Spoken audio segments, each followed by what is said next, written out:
3.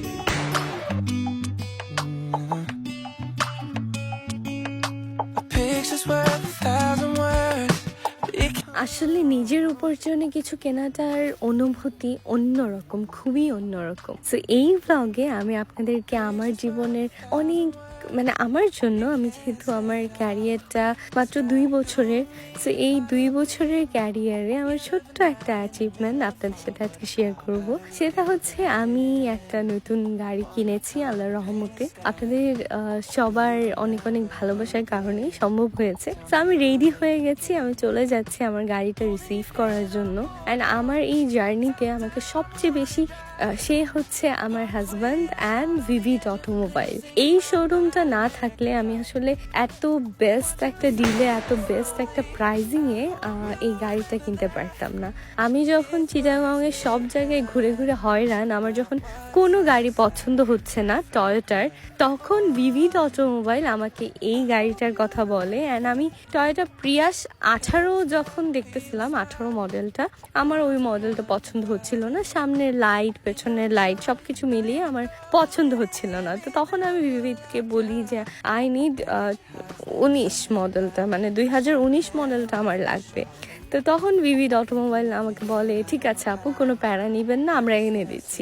And ওনারা আসলেই আমার এই ছোট্ট স্বপ্নটা পূরণ করে দেয়। ওনারা আসলে খুবই অল্প সময়ে আমাকে আমার গাড়িটা এনে দেয়। অ্যান্ড একদম বেস্ট একটা ডিল, একদম বেস্ট একটা প্রাইজিং, অ্যান্ড একদম বেস্ট একটা কালার এনে দেয়, যেটা সচরাচর আমরা খুব কম দেখতে পাই। আমি বুঝাইতে পারবো না যে ভিভিড অটোমোবাইল কিভাবে আমাকে হেল্প করে এই গাড়িটা পেতে। আমি আসলে চিটাগংয়ে অনেক শোরুম ঘুরেছি, খুব এক্সপেন্সিভ হওয়ার কারণে আমি চিটাগং থেকে গাড়িটা আসলে কিনি নাই। বাট আমি ঢাকায় গিয়ে ভিভিড অটোমোবাইল থেকে গাড়িটা কেনার একটাই উদ্দেশ্য, সেটা হচ্ছে ওদের সার্ভিস অ্যান্ড ওদের গুড ফ্যাসিলিটিস অ্যান্ড এরকম একটা বেস্ট ডিল। সো আপনারা সবাই প্লিজ কমেন্ট করে জানাবেন কেমন লেগেছে আপনাদের গাড়ির কালার।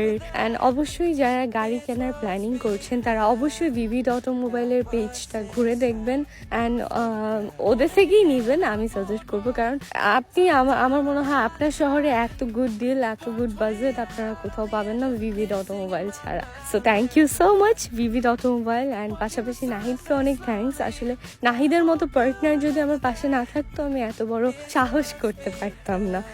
ছোট হোক বড় হোক কিছু একটা করেছি বা কিনেছি, সো এটা নিজেকে নিজের গিফট করা প্রথম জিনিস, এটা আমার জন্য অনেক কিছু আসলে। এরপর আমি আমার ভাইয়ের বাসায় যাই। আমার ভাইয়ের বাসায় আমার জন্য রান্না বান্না হয় অ্যান্ড আমি আপনাদেরকে একটু ঘুরে ঘুরে দেখাচ্ছিলাম। আমার ভাইয়াও অনেক বেশি গাড়ি ফ্রিক। সো এরপর আমরা একটু পিৎজা অর্ডার করি, পিৎজা খাই, আমি চেঞ্জ করে নিই অ্যান্ড চেঞ্জ করে আমরা খাবার দাবার খেতে আসি। এই বিরিয়ানিটার সবজিটা যে এত মজা ছিল, আপনাদেরকে যদি কোনো রেস্টুরেন্ট হইতো আপনাদেরকে বলতাম মাস্ট হ্যাভ। আচ্ছা যাই হোক, এরপর আমি আর নাহিদ একটু লং ড্রাইভে যাই। অনেক দূর একদম লং ড্রাইভ করে একদম কুমিল্লা অব্দি চলে গিয়েছিলাম নতুন গাড়ি নিয়ে।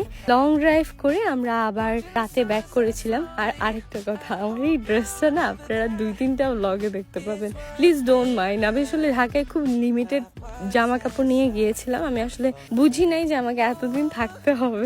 যাই হোক, তারপর আমরা একটু কুমিল্লায় খাওয়া দাওয়া করে আবার ঢাকার উদ্দেশ্যে ব্যাক করলাম। অ্যান্ড এত সুন্দর রাস্তা অ্যান্ড আমার গাড়ির এত সুন্দর, এত স্মুথ একটা ফিলিংস, সব কিছু মিলিয়ে আমি খুবই হ্যাপি ছিলাম, খুবই হ্যাপি ছিলাম। সবাই প্লিজ আমার জন্য দোয়া করবেন, মাশাআল্লাহ বলবেন অ্যান্ড জানাবেন আপনাদের গাড়িটা কেমন লেগেছে। এরপর আমি আর ছোঁয়া একটু পার্লারে যাই, একটু নতুন লুক ক্রিয়েট করার চেষ্টা করছিলাম অ্যান্ড ফাইনালি আমরা নতুন লুক ক্রিয়েট করতে পেরেছি। এই যে দেখেন ছোঁয়াকে কি কিউট লাগতেছে। অ্যান্ড আমিও আমার হেয়ারটা একটু সেট আপ করে নিই। এই যে বলতেছিলাম, এই ড্রেসটা না আপনারা অনেকবার দেখবেন, প্লিজ কেউ কমেন্ট করেন না যে এতবার একটা ড্রেস কেমনে পরে। আমি আসলে বাধ্য ছিলাম, আমার কাছে খুব কমফোর্টেবল কিছু আর ছিল না। এবার আমরা একটু চিলক্সে যাই, চিলক্সে গিয়ে একটু নাস্তা পানি করি। নাস্তা পানি করার পর চিলক্সের বনানী ব্রাঞ্চটা খুবই সুন্দর, আমার খুব একটু অন্যরকম লেগেছে ওদের ডেকোরেশনটা।